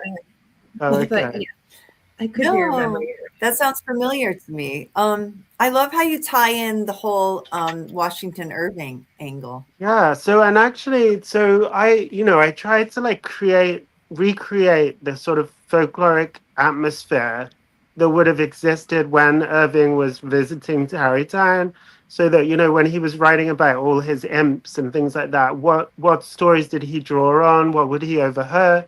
What would he have overheard? But there's only so much you can do because a lot of the records for New Netherland, you need to read Dutch for a start to be able to access them. And a lot of them haven't been translated. Well, yeah. So, Jenny, you need to Jenny, read all right. of the records for New Netherlands. No problem. I'll put you on it. Also, but I did just come across a book. Well, someone emailed me saying they'd read New York Fairies, and they recommended a book that's called The Dutch World of Washington Irving. It just came out, and that she gave me a lot more insight about some actual real stories from the Netherlands that were very similar to the ones that the Washington Irving spoke about. And the other thing I realized I left out of the book, because Anthony mentioned Newburgh, I think, is it near Newburgh? There's this place called the Devil's Dance Chamber. It's on the west bank of the Hudson River. And I missed this. Sorry? I heard that. That sounds familiar. Yeah, well, I so I feel in like Dutch, I've heard that. Was it through you, Sam? Did you talk about that, Sam? I mean, we definitely have. So you even have crossover from Ghost to We Sleepy do. Hollow, and also Yeah. Okay. New York That's where I've heard Fairies. it. Okay. And yeah, so it probably was in that Yeah. in my book, and I but like, it has a Dutch name though. So I'm saying Devil's Dance Chamber, but in Dutch it's like Danskammer. Yeah, Comer's room. Like a room, chamber. Yeah. So Yeah. it's Devil's Dance Kammer, but so I guess Washington Irving said that the Peter Stuyvesant was sailing up the Hudson River and he saw some devils dancing on this rock that was extending into the Hudson River, and this author is basically saying that this is the imps again. It's the same as the Dunderberg imps. The imps Right. that lived on Dunderberg. He calls them devils, but you know that this often happens with fairies and dwarves and imps and things. They get called devils, but really they're not obviously devils. But and I find it really interesting. Like they get demonized. Some people demonize them. It's the wording that they use, and other people view them as helpers. So they have kind of been demonized through pop culture and through literature over the years, and especially the colonists. I think demonized the little people. Right. yeah, Yeah. I always heard the fairies were always like evil and they're not good. You know, that's one of the stories I heard. And Yeah, like chaos bringers. Yeah. yeah. Yeah, same. So Living I out mean, the chaos. Yeah. yeah. I mean, they really are. Like I think they would steal humans for hard labor. They would steal humans in order to impregnate people in order to have fairy babies. Really? Or they would steal women to be nurse. What's the word where you nurse Surrogate? another woman's baby? surrogate. Oh, like a surrogate? Yeah, like a surrogate. Yeah. Nursemaid, something like Nurse, that. Yeah. yeah. So Right. they really were quite horrible in folklore, I would say. Like, Woo.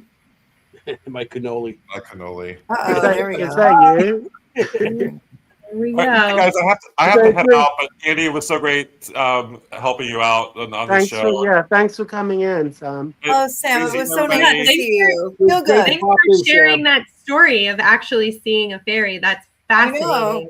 That is And I fascinating. wish Weird that I would have place. taken a picture of it because I'm like Andy, I swear I saw it. And he's like, yeah, whatever, Sam. Like, I don't know how you can mistake it. My gosh. What are you gonna tell All them? Stay right there. I'm gonna smile. I got your picture. They're not gonna Exactly. Yeah. That is like, All right. Time to get the camera out All there, Don. right, guys, have a good night. Okay, Bye, good Sam. night. Thank you. Sam. Thank you. Thank Good to you see for you. coming by. Oh, what a nice treat. Yeah. Yeah, yeah, that It's was always fun to good hear. to the see story. him. Yeah. Awesome. that was Especially from nice both that he sides. stopped by. I was going to ask you, speaking of Dutch, like, Uh-huh. what's the difference in the stories you've heard between like the Dutch from the Netherlands and like the Pennsylvania Dutch? To me, I call them Germans, like Pennsylvania Dutch, like, you know, Yeah. like I can't even understand it really. I can because it's sort of bastardized, but it's more German than Dutch to me. Yeah. They're not Dutch. The Pennsylvania No. Dutch are not Dutch. Yeah, they're I German. call them Germans. Okay, so that's good. Exactly. Okay. Deutschland. Yeah. Yeah, exactly. So the word Dutch years and years ago, I guess it referred to anyone who was the German-speaking people throughout Europe. So Right. when they came over, they called themselves Dutch because Germany Yeah, didn't exist when the Pennsylvania Dutch came here. It was exactly. so Oh, yeah. So what's the So difference in yeah, like the what's the stories difference? there versus, in New Netherland? Well, they're pretty Like the sim. They're pretty similar. They they with New Netherland. Oh, you mean the difference between New Netherland and the right. Pennsylvania Dutch? Like a Stuyvesant, like you were saying, or like a Okay, somebody well, that you so actually visited in Pennsylvania. yeah, so they're similar because yeah, like it's Germanic, isn't it? It's the same. It's a Right. Germanic kind of background. So it does seem to be a lot of little people, a lot of dwarves. There seems to be two types of dwarves, I would say. One is the dwarf that lives in a mountain, um, and then dwarf that lives in the woods. So the one who lives in the woods is sometimes associated with like healing power. So he'll give the ability to heal to people, or he'll give another power like the ability to hunt perfectly if you encounter him. So this dwarf has been like described in different ways. Sometimes he's described as an old man with like gray skin, Huh. um, and then other times he's been seen in the woods, kind of, I don't know, almost like a wild man figure, a bit like a mini Bigfoot or something like that. Hmm. Um, That could be what you saw, Anthony. Like you Maybe, said. Who knows? maybe. You show him the picture and let's yeah, see I what want to I see. would I love want to to see know that what your picture. I initial don't have it reaction is, downloaded on Andrew. this, Like, so I got to send it to you.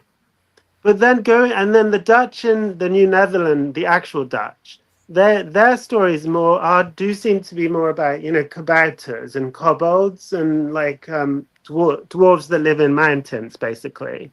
Although right. Washington Irving seems to change them and make them more to do with the weather, like storms and winds and things, hmm. causing storms and winds, which I don't think was really a Dutch. That doesn't seem very Dutch. Hmm. Um, but and then the other thing with the Pennsylvania Dutch is they also have stories about fairies that dance in rings and create rings in the grass where they've danced. Fairy rings like we have in Britain and Ireland. Mhm. So they have those, and there's also some connection in Pennsylvania Dutch fairy lore with wealth. So if they saw the fairies, they might find like gold coins where the fairies were. Or there's one story, for instance, about a Pennsylvania Dutch farmer who saw some fairies pulling up his turnips, and they like chopped the turnips into little discs. And then when he ran out to stop them, and the fairies ran away, and he picked up the turnip discs and took them home, and the next day he found that these discs had turned into gold coins. Huh. So yeah, there's a lot, and actually there's a very old reference to Pennsylvania Dutch fairy law from like 1783, where like a German physician went traveling around Pennsylvania, and he also said that the the people there, the Pennsylvania Dutch, they were obsessed with sudden wealth, like finding gold, because I guess everyone was Yeah. pretty poor back then, but also that they had stories about little dwarves and kobolds. So it seems like, yeah, it does. That was 1783. Wow.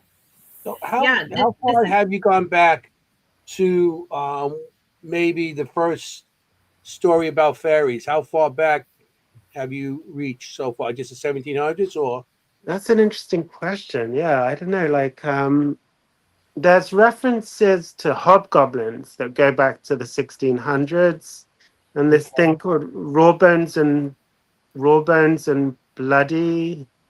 I can't remember his name. Bloody Bones and Rawhead. That there are Oh my reference that Yeah, he's like a scary, like boogeyman type figure that the English brought over in the 1600s. I don't know if I would call him a fairy though. I Mm. can't think off the top of my head where a lot of it doesn't get recorded until later. So Right. It's yeah, all The passed down story was verbally about hearsay. until then. exactly. Right. Well, I was just looking up because you're talking about elves and dwarves, and I'm like, oh my gosh, did Tolkien just like steal all of these folklore and just make this epic Yeah, story about he all of did. this? Yeah, because the dwarf, I mean, yeah, it's all that. And then I was just looking up here too. I was like, well, when did Snow White and the Seven Dwarfs, the movie, come out? And that was, I mean, that was a long time ago. That was 30s? 1937. Yeah. Oh, I mean, that's almost 100 years ago now. So interesting. I don't know. But I never really thought about the origins of those. So yeah, because I guess Snow White and the Seven Dwarfs is an old. Is it German? Is German, it I a think. German Yeah. story? Yeah, I thought yeah, it it's would saying be. it's a German folk tale from the Brothers Yeah. Grimm. Okay. It's very strange how, like, if you talk to Pennsylvania Dutch today, and if you ask them, are there fairy stories or dwarf stories or in your culture, they would probably say no.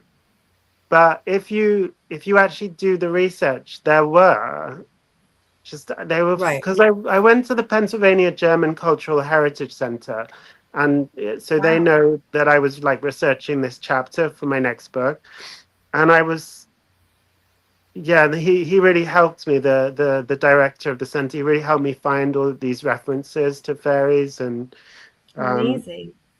yeah, there's lots of like names of them. Like Erdmenlin is one name, which I think translates as like Little Earthman. Oh, Um, and then there's the Buklik Menli, S. Buklik Menli, which is like the Little Hunchback Man. And so that housewives used to say. That he like lived in the kitchen somewhere, and if the broth or soup turned out well, they would say, oh, I have to leave some for the little hunchback man because he helped it come out well.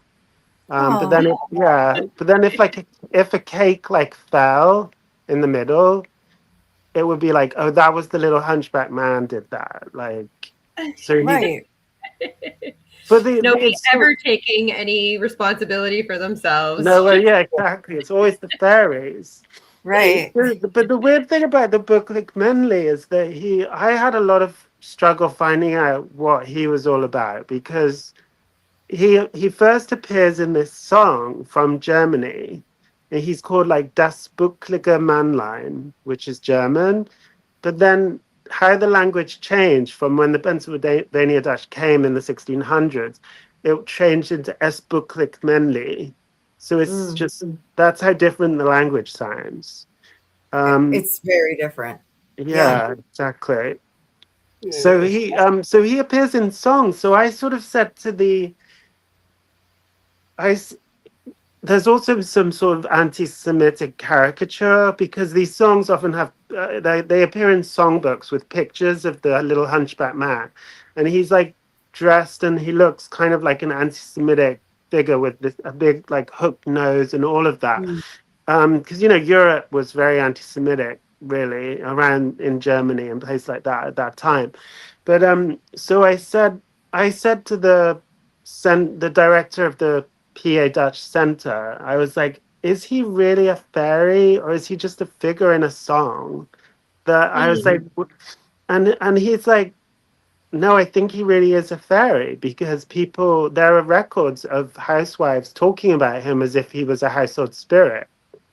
So, Hmm. but the thing Yeah. is, you often find in folklore the beings who were not, there was no real belief in them. They were just figures in literature or in, I don't know, stories or whatever. They developed into an actual belief. So I don't know in this case whether he was first just a figure in a song and then turned into a belief, or if the song was sung about him afterwards. I just don't know. that's Yeah, it's a interesting. great point. Gotcha. Yeah, yeah. Gotcha. It's interesting how um, like what we heard, like fairies being evil and leprechauns and all that stuff. I mean, yes, everything's a fairy. It's like We heard everything differently. You're saying little people. You know, I'm used to seeing in books, the little people like 3 feet tall, 2 feet tall, and then fairies are these little things, lights that are flying around. So Yeah. when you say little people, does the leprechaun that's a fairy too, or is it? Well, so I guess I just use the word fairy as a catch-all. I mean, maybe it's not that Like accurate. overall Maybe type? I don't want to. I guess maybe that could confuse some people actually, but like I just use it as a casual. But yeah, you're right. When I'm talking about the different things, I should probably say dwarf or little people or Right. I Yeah. guess Well, I knew because what's that? they're all little people. Yeah, yeah. I would think that's the Little, catch-all, right? Like, have little Little spirits. people. yeah, Little Well, people. right, because fairies can be tall, can't they? Like the banshee is not yeah, little, Oh, no, well, yeah. I mean, she's usually no. smaller than the average person. is she? Yeah, I guess. Like, Yeah, she's usually, yeah, I guess. Not that I've seen one in Not that you've person, but heard the her. stories. Right, You may have. exactly. You never know. Yeah, not yet. I definitely did not want us to leave tonight without talking about these doll spirits from the Yeah. Lenape. uh, Mostly because I have a unnatural aversion to dolls, and yeah, now I feel vindicated. yeah. You do. Yeah, she's like, nope, Anthony, listen nope. up. I think this is my like ancestral bone speaking as my fear of dolls. But Andrew, you want to tell us about these really cool doll spirits from the Lenape? Yeah, Well, yeah, so they apparently passed down these dolls in their family. Some families did. It was usually looked after by the women in the family and passed down through the maternal line. And they, so it's hard, obviously, when we're dealing with anything to do with Native American beliefs, it's hard to sort of um, we get people get reports obviously from white folklorists who went and interviewed them, and often they were Christians. So the reports of these dolls that we have, basically, the women would dress them up in all kinds of lovely clothing, and they would change the clothing once a year, and they would feed the doll. They would perform a dance for the doll, and they would sort of keep the doll wrapped up in like fine fabrics and things like that. Like a And then child. like a yeah, child, yeah. And it was sort of, so they were sort of considered to be like keepers of health. So if you treated this doll well, it bestowed health, on the family. Mhm. And then but then there are these sorts of folk tales that became associated with the dolls about, how did this practice emerge? And so the stories are kind of scary. So it's like, a girl tried to just get rid of her doll because she didn't want it anymore. And then she started having nightmares where the doll visited her and was like kind of trying to attack her. And then another story like about a boy who tried to get rid of one, and he went mad. He was like driven insane. So what I was kind of getting at with the whole where we learn about these stories is that like I think one description of a doll we have comes from a Christian missionary, and he describes it as like a horrible thing, and the family that gave it to him said that they wanted it gone, like they saw it as an idol by that point, because I suppose the Lenape had converted to Christianity. So they wanted it gone. They thought, we'll give it to the missionary. And so it was his job to sort of destroy it. But I don't know. It's like just because at that point they did not want the doll anymore, Mhm. that doesn't mean that at one point in the past they really loved the doll, that right. it was a spiritual practice, and they maybe felt very affectionate towards the doll, and they thought that, it was kind of a meaningful activity to have the dance and to dress it up. Mhm. So yeah, it was scary, but I guess the scariness comes partly through the Christian missionaries' description of it. Yeah, it kind of reminds me of the story you were just telling about the hunchback, who was in the Yeah. kitchen. And if you don't, care for and respect and honor that Yeah. entity or that spirit, then things will happen. It's kind of the same thing with this doll. Like you want to keep it clothed, happy, beautiful, Yes. and feeding Right. it. And it's interesting, Andrew. I literally just read today another story. I don't know if you've heard this story. It's called Vasilisa. It's actually in the Russian? book called Women Who Run with Wolves. It's a Okay. story. She has a book of stories. And literally in this story, they are feeding the doll. This girl has a little doll in her pocket and she keeps it and feeds it. And it's like her Oh. intuition. It's from her mother. So it was like another story. Gosh, it's an old Russian tale. Yeah. Russia. I have to look that up. That is very similar, isn't it? Yeah. I Yeah. was like, oh my gosh, I can't wait to share that. It's, yeah. But that is the thing, You isn't it? It's like I think that's one thing is that because the idea people have told me like, oh, you should give offerings to fairies, you'll develop a spiritual practice.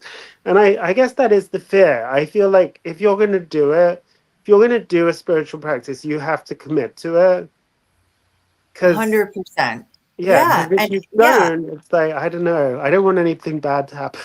I completely agree with that. And I just real quickly, like the hollow, I'm going to be talking about things that we create, hauntings that we create that, from living people create. Exactly. And you could really consider those dolls as like a created haunting almost, right? Right. And Yeah. there's a lot of ethical concerns with that. And I'm going to talk about that, like if you're doing it on purpose.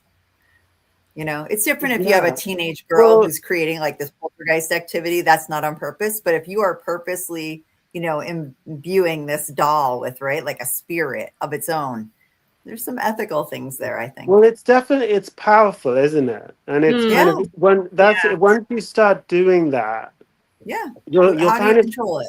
yeah, you're sort of stuck with it, or just Yeah. you want to go. I think you want to go into something like that with positivity. If you go in with any conflict about what you're doing, you probably shouldn't be doing it. It has to be a wholly positive thing, like I love this doll kind of thing. Yeah. Exactly. Yeah. Like you said, it's going to bring good health to people, or it's going to bring health to people, But it's and just say like it over and anything. over again, because that It's matters. like anything, like I know the Italians, and if we have all these different beliefs and little horns against evil, Right, the evil eye. and Yeah. and what do you call the Malocchio. Maloic, and I know like religious people growing up in my Italian family that would wear the women used to wear the red thing on their bra to keep evil away, and then if you're talking to somebody, you're worried about them, and so it's I guess it's got to do with your culture. Yeah. And these people were very religious. Church they go to church. They said the rosary. They did all that stuff, but they still had these little beliefs. Yeah. And with all these the horn and everything to keep evil spirits, and that's like if somebody's envying, it's like the people not trying to hurt you, but they envy something you have, and that brings bad luck to you and stuff like that. That's what the Italian. So I feel like those people with the doll, they felt this doll as a protection against evil, keeping it good. So I know religions, like I could see them handing over the doll to the priest or whoever came to preach the Catholic any sort of religion, to because they feel like if they believe in that doll, they're not believing in religion. So let's get rid of the evil and let's give it to them. Like idolatrous, kind of. Yeah, like they just give it over because they feel like if they keep it, you're believing the devil, whatever. Right. Well, right, exactly. But it's got to do with the culture and like the beliefs. Like I could relate more to the Italian than any other culture because of that. Well, that reminds me, actually, talking about Italian, there was one future avenue for research for me would be, because I heard this from someone in Nyack, New York. she said that she'd recently been researching the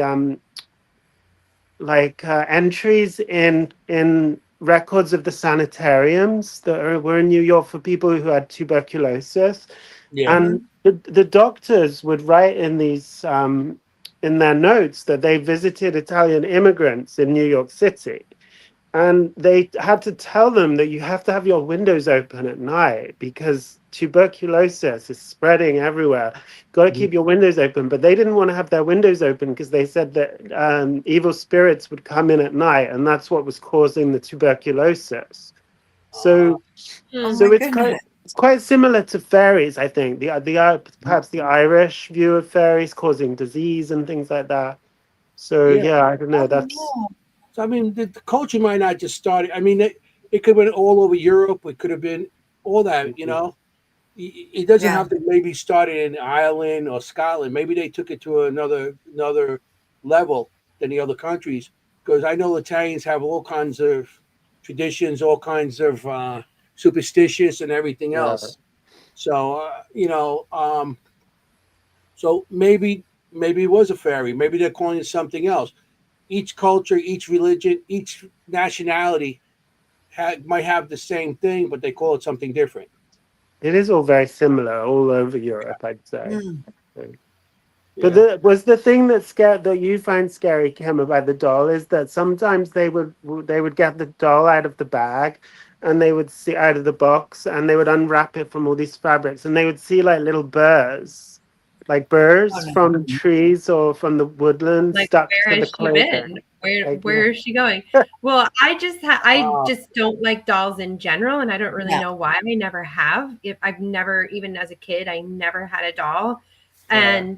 and it's interesting that in the paranormal community, there's like such a thing about dolls, like Right. Haunted dolls. dolls, Yeah. Exactly. people having cursed dolls, haunted dolls, the doll of a dead child in the doll.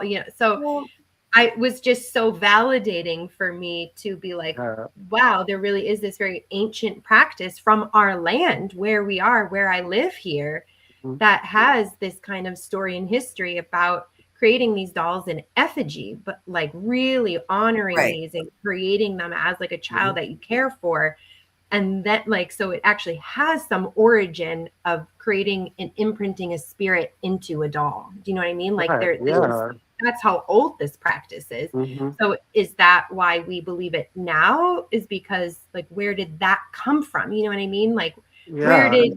did because there's no practice like that In in Europe, yeah. Europe. No, I mean, you would never do that in Europe. My God.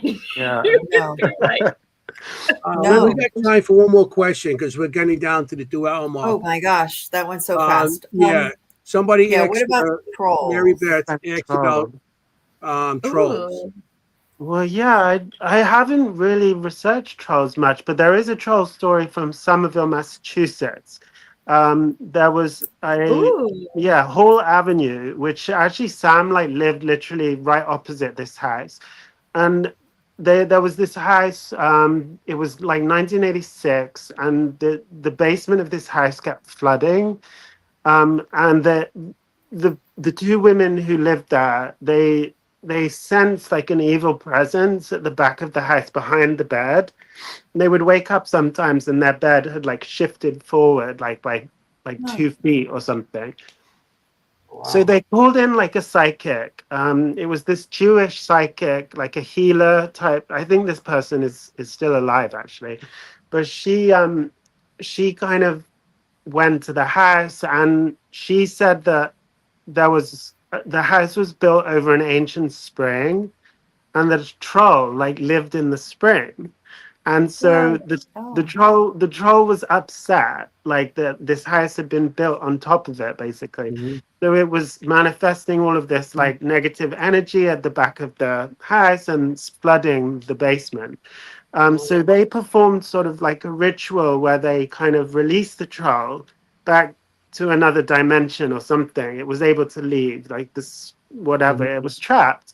Um, and I mean, I find the story interesting because it goes back to the idea of like these fairy or trolls or whatever, these otherworld beings, that they live Right. in the land, and we shouldn't build on top of their space because it's supposed to be like a sacred space. You're supposed to approach it with care, leave offerings or whatever, but don't build right on top of it. Yeah. But then it kind of, if you do build on top of it, the traditional way of dealing, if you build on top of a spirit, it kind of becomes a household spirit. It lives in your home then. Mhm. But the traditional way of dealing with that would not be to banish the being. It would sort of be to make friends with it. So you Right. would leave Is wherever it it? was, yeah, wherever it was appearing in your home, you would leave that space open for it. And you would sort of honor it to some extent, and you would leave it offerings and things like that. And then it could actually become a source of blessing and good fortune for you.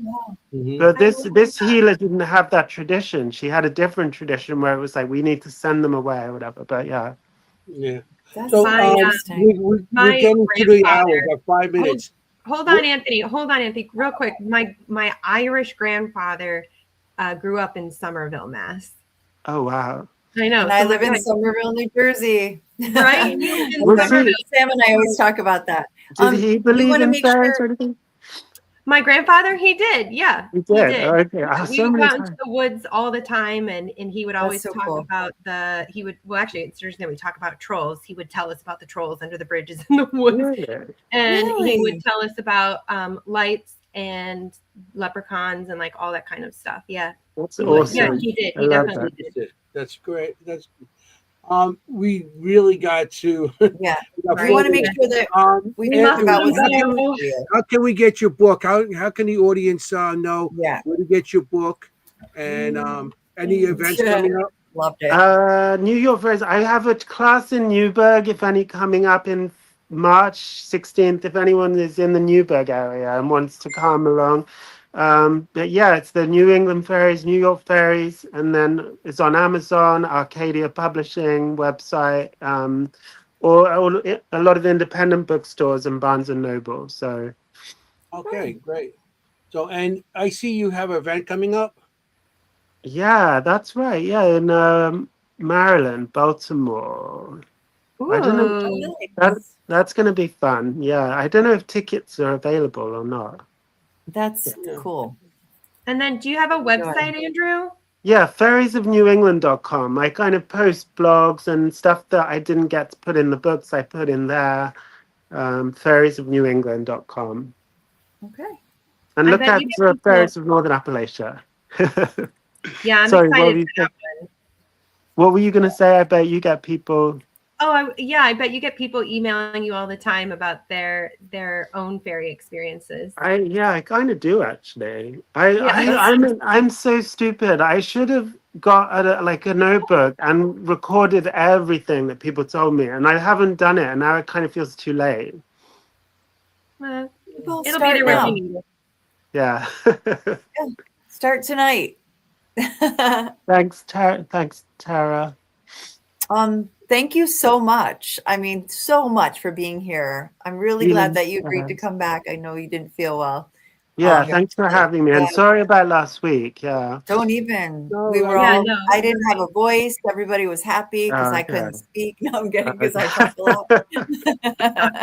My husband was Not like, true. "Yes." No, it That's was really, fine. really fun tonight. Yeah. So cool. Your books are great. Loved them. Thank you. Highly Thank you. recommend, guys, you. and check out his blog, fairiesofnewengland.com. Right? Yeah, yeah. Very Jenny, you want to good. announce Yep. for the weekend what's going on Saturday? Oh, Saturday. Mm-hmm. What's going on Saturday? Pre-recorded show. We are still showing pre-recorded shows of our show since we are on episode 68 now. We started from the beginning on Saturday evenings, 8 to 10 p.m. We're re-showing from the beginning for those of people who joined us in the middle. You can start over, and it's been going well. Yeah.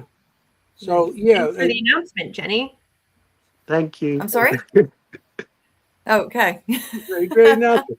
Andrew, thank you for coming. We really appreciate it. Yeah, I know- thank you so much. I know It was great. Kim and Jenny, they did a lot of research and reading your books and everything. Yeah, thank They you so much. They More did the than researchers. great. You probably sound Kim. It sounds like you know more about fairies than I do, though. Like with the whole like you have your grandfather and like my real it's limited. I'm very much books, aren't I? I'm a bookish person. Right. Same. You are too, yeah. Oh yeah, yeah. I love it. Well, We maybe are Jenny in- Jump. We need to all meet up at Jenny Jenny Jump. That would Jump, be yes. great. It's Let's such a do Although it. nobody better say Jenny Jump to me. yeah. Because it's scary. It might be a little scary, but it's right off Yeah. the road, so it's so easy to get to. You don't have to go hiking anywhere. It's right off the road, Okay. very easy access. If you're in the area, we should have a meetup at Jenny Jump for us. I would All right. really Very love it. cute. with that, we got the 2-hour mark right now. Oh my Okay. goodness. We have Okay. to say, I want to say thank you, Andrew, for showing up. Thank you, It was Andrew. great. Thank you for Sam for popping in. That was great that he Yeah, popped in thanks, and said Sam. hello. Mhm. I want to thank the audience. The audience was great tonight. Everybody was so interested, and it was a great night. I thought it was a great show. So we have to end the show sometime tonight. I'm sorry. Um, No, I so know. I just want to let everybody know, if you want to go look for fairies or ghosts or anything, you got to be safe doing it because you want to look for ghosts or fairies or be a ghost, not be a ghost. I just screwed that one up, but you That's want okay. You don't want to be a ghost. you want to look for ghosts, not be a ghost. Okay. I want to thank everybody for showing tonight and hopefully stop by Saturday to see one of our past shows. Well, I think we're on show 4 now. So thank you and ciao. Good from night. me. Good night, everyone. Good Thanks night, for watching. everybody. Thank Thank you. Good you. night. Good night. Hey, how you doing?